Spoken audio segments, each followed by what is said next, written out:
যত দিন যাচ্ছে ততই যেন মানুষের পাশবিক মনোবৃত্তি প্রকাশ্যে আসছে। বাংলা সহ গোটা দেশ যার সাক্ষী হচ্ছে প্রতিদিন। আর.জি. কর মেডিকেল কলেজ ও হাসপাতালে জুনিয়র ডাক্তারকে শেষ করার ঘটনা তারই জ্বলন্ত উদাহরণ। তারপর থেকে একে একে স্কুল ছাত্রীকে অত্যাচারের ঘটনা ঘটেছে হরিপাল কুলতলিতে। এবার এমন এক নোংরামির ঘটনা সামনে এসেছে যা শুনে আপনার মাথা নিচে নেমে যাবে, আর মনে হবে যে আর কতটা নিচে নামবে মানুষ। এবার ইন্টার্নের প্রতি লালসা চাপতে পারল না ডাক্তার। মহিলা ইন্টার্নকে কুপ্রস্তাব দেবার পাশাপাশি তার সঙ্গে নোংরা কাজ করার অভিযোগ উঠেছে সিনিয়র ডাক্তারের বিরুদ্ধে, যা নিয়ে ডাক্তারি কলেজে ফের নতুন করে উত্তেজনা ছড়িয়েছে। আর.জি. করের পর এই ধরনের ঘটনায় ফের নতুন করে উত্তেজনার পারদ চড়তে শুরু করেছে। যে ঘটনাটার কথা বলছি সেটা বর্ধমানের এক ডেন্টাল কলেজে। জানা গিয়েছে বর্ধমান ডেন্টাল কলেজের মধ্যেই এক মহিলা ইন্টার্নকে কুপ্রস্তাব দেবার এবং তার সঙ্গে চরম নোংরামি করার অভিযোগ কলেজেরই সিনিয়র ডাক্তারের বিরুদ্ধে। অভিযুক্ত ডাক্তারের নাম রোহিত যাদব। ওই তরুণী ইন্টার্নের অভিযোগ, বিগত 6 মাস ধরে এই ঘটনা এক নাগাড়ে চলছে। কিছু বলতে গেলেই ফেল করিয়ে দেবার ভয় দেখাতেন ওই সিনিয়র ডাক্তার। শুধু তার সঙ্গেই নয়, অনেকের সঙ্গেই নাকি এরকমটা করেছেন। অভিযোগকারী ইন্টার্নের কি বক্তব্য, কি ঘটেছে তার সঙ্গে, আসুন শোনাই আপনাদের। আজকে সব কিছু সহ্যের লিমিট পেরিয়ে গেছি বলেই আমি ফাইনালি বলছি। এবং যে সমস্ত জায়গায় সিসিটিভি থাকে না সেসব জায়গায় স্যার সবসময় একটা ছোঁয়ার চেষ্টা এবং ছোঁয়াও, টাচ করা সবসময় অন্য রকমভাবে টাচ করা, গায়ে হাত দেয়, হ্যাঁ গায়ে হাত দেয়া, এবং পেশেন্টের সামনেও হেল্প করার নাম করে আর কি, পেশেন্টের কাজে হেল্প করার নাম করে গায়ে হাত দেয়া, এই জিনিসগুলো একটা আছে। এবং সবসময় গা ঘেঁষে দাঁড়ানো। কতদিন ধরে চলছে এটা? চলছে প্রায় 6 মাস ধরে। এতদিন অভিযোগ করিনি, তার কারণ শুধু যে মেন্টাল, আমি ফিজিক্যাল ট্রমাটা আপনাকে বললাম, মেন্টাল ট্রমা এটাই যে স্যার সবসময় সাপ্লি দেওয়ার ভয় দেখায়, কিছু বললেই ফেল করিয়ে দেবে, কিছু বললেই ফেল করিয়ে দেবে, এই ভয়টা সারাক্ষণ দেখায়, একটা ফেল করিয়ে দেওয়ার ভয়। তো সেই ভয়টা থেকে কিছু বলতে পারিনি। হ্যাঁ, সব সময় যখনই দেখা হতো, আমার একার সাথে না, আমাদের সাথে যখনই দেখা হতো, এবং পার্টিকুলারলি আমার জন্য উনি চেষ্টাও করেছেন বহুবার, এইচওডিকে নানান রকমভাবে বুঝিয়ে সুঝিয়ে, একটা কথা অন্য রকমভাবে এইচওডিকে বলে যাতে আমার সাপ্লির একটা ব্যবস্থা করা যায়। এবং পরীক্ষার সময়ও উনি প্রত্যেকটা পরীক্ষায় আমার পেছনে বসে থাকতেন যে আমি কোনো অন্যরকম মিন্স নিচ্ছি কিনা সেটা দেখার জন্য। ফাইনালি যখন উনি পাননি সেরকম কিছু, তখন উনি আমাকে হুমকি দেয় যে আমার থেকে নাকি উনি খুঁজে বার করবে যেভাবেই হোক। আপনি কি প্রতিবাদ করেছিলেন? হ্যাঁ, আমি অনেকবারই প্রতিবাদ করেছি। আমি এরকমভাবে না করলেও আমি অনেকবারই স্যারকে বলেছি যে আপনি শুধু আমি কি করছি সেটাই দেখছেন, আপনি আমার সাথে তো আরও অনেকে আছে, তাদেরকে কিন্তু দেখছেন না, তাদেরকে কিন্তু আপনি এভাবে বলছেন না, শুধু আমার সাথেই আপনি এরকম জিনিসটা করছেন। আজকে উনি আমার পেশেন্ট দেখছিলাম আমি, সেই সময় হঠাৎ আমার হাত থেকে ছো মেরে উনি একটা প্রেসক্রিপশন নিয়ে নেন, যেটা আমি পেশেন্টকে দিচ্ছিলাম। ছো মেরে একটা প্রেসক্রিপশন নিয়ে প্রেসক্রিপশনটা ছিঁড়ে আমার মুখের দিকে এরকমভাবে ছুঁড়ে মারে, এবং ছুঁড়ে মেরে আমাকে হুমকি দেয় যে আমাকে নাকি ডিপার্টমেন্টের বাইরে ছুঁড়ে ফেলে দেওয়া হবে। প্রস্তাব উনি আমাকে দেওয়ার চেষ্টা করেছিলেন। তো প্রস্তাব আমি প্রথম দিন থেকেই আর কি আমি একদম বুঝিয়ে দিয়েছিলাম যে আমি অবশ্যই কুপ্রস্তাব। এই অভিযোগ সামনে আসতেই বর্ধমান থানায় ওই ডাক্তারের বিরুদ্ধে লিখিত অভিযোগ দায়ের করা হয়েছে। অভিযোগের ভিত্তিতে কলেজের তরফে তদন্ত কমিটি গঠন করা হয়। আমাদের প্রতিনিধি সুজাতা মেহরা কি জানিয়েছেন এই পুরো ঘটনায়, আসুন শোনাই।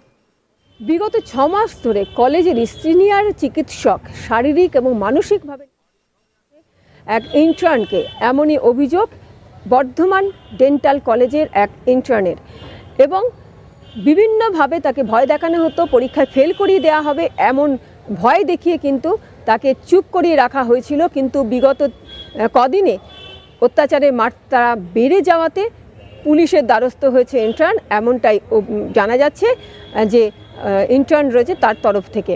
কলেজেও কিন্তু এই বিষয়ে লিখিত অভিযোগ করা হয়েছে। সমগ্র বিষয়টা এখন তদন্তের পর্যায়ে রয়েছে। ঘটনা বর্ধমান ডেন্টাল কলেজের, সরকারি কলেজে থেকে এমন একটা অভিযোগে যথারীতি কিন্তু একটা চাঞ্চল্যের সৃষ্টি হয়েছে।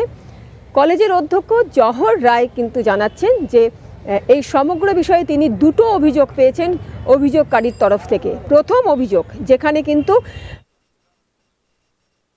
অভিযোগ নেই, মিসবিহেভ,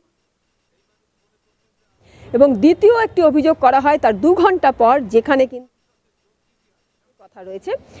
তবে অভিযোগে উইটনেস হিসাবে কিন্তু বহিরাগত যারা রয়েছে, যারা কলেজের বাইরের মানুষজন, তারা উইটনেস হিসাবে রয়েছে, এমনটাই কিন্তু কলেজের অধ্যক্ষ জানাচ্ছেন। কলেজের অধ্যক্ষ আরও জানাচ্ছেন যে যার বিরুদ্ধে অভিযোগ সেও একটি অ্যাপ্লিকেশন করেছে এবং সেখানে তার বিরুদ্ধে আনা সমগ্র অভিযোগ তিনি ডিনাই করেছেন এবং যে সিনিয়র চিকিৎসক তিনি কলেজ কর্তৃপক্ষকে জানিয়েছেন তার বিরুদ্ধে আনা কিন্তু সব অভিযোগই মিথ্যা অভিযোগ। যেটা জানা যাচ্ছে যে কোনো একটি মেডিসিন পেশেন্টকে দেওয়াকে কেন্দ্র করে সমস্যার সৃষ্টি হয়েছে ওই ইন্টার্ন এবং ওই সিনিয়র চিকিৎসক, ক্লিনিক্যাল যে টিউটর রয়েছে তার মধ্যে। কেননা যে ওষুধটি ওই ইন্টার্ন প্রেসক্রাইব করছিল সেই ওষুধটি দিলে কিন্তু মহিলাদের ক্ষেত্রে সমূহ বিপদ, প্রেগনেন্ট হলে কিন্তু জীবনহানি ঘটার মতনও সম্ভাবনা থেকে যায়, এমনটাই কিন্তু জানাচ্ছেন কলেজের অধ্যক্ষ এবং সেটা নিয়ে সমস্যার সৃষ্টি, তারপরে কিন্তু এরকম অভিযোগ। তবে ঘটনার পেছনে কি রয়েছে, সত্য ঘটনাকে সবই কিন্তু তদন্তের পর্যায়ে রয়েছে এই মুহূর্তে। প্রিন্সিপাল আরও জানাচ্ছেন যে যে দিনগুলোতে পরীক্ষা ছিল সেই ইন্টার্নে, সেই দিনগুলোতে কিন্তু এই যে অভিযুক্ত যে চিকিৎসকের বিরুদ্ধে অভিযোগ আনা হয়েছে সিনিয়র চিকিৎসক, তিনি কিন্তু ডিউটিতে ছিলেন না, অর্থাৎ ওই পরীক্ষার হলে ডিউটিতে ছিলেন না।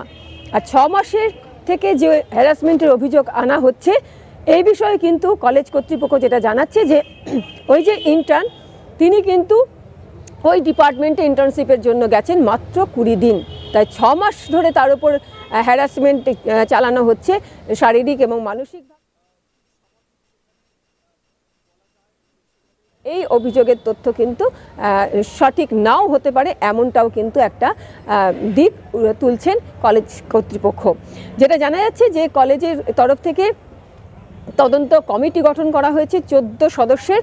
সেই তদন্ত কমিটিকে বলা হয়েছে 2 দিনের মধ্যে রিপোর্ট দিতে এবং সেই 2 দিনের মধ্যে রিপোর্টের পরই কিন্তু বলা যাবে সত্য কী এবং তারপরই কিন্তু সিদ্ধান্ত নেওয়া হবে কলেজের তরফ থেকে এবং স্বাস্থ্য ভবনে কিন্তু সমগ্র বিষয় জানিয়েছে কলেজ কর্তৃপক্ষ, এমনটাও কিন্তু জানাচ্ছেন তারা।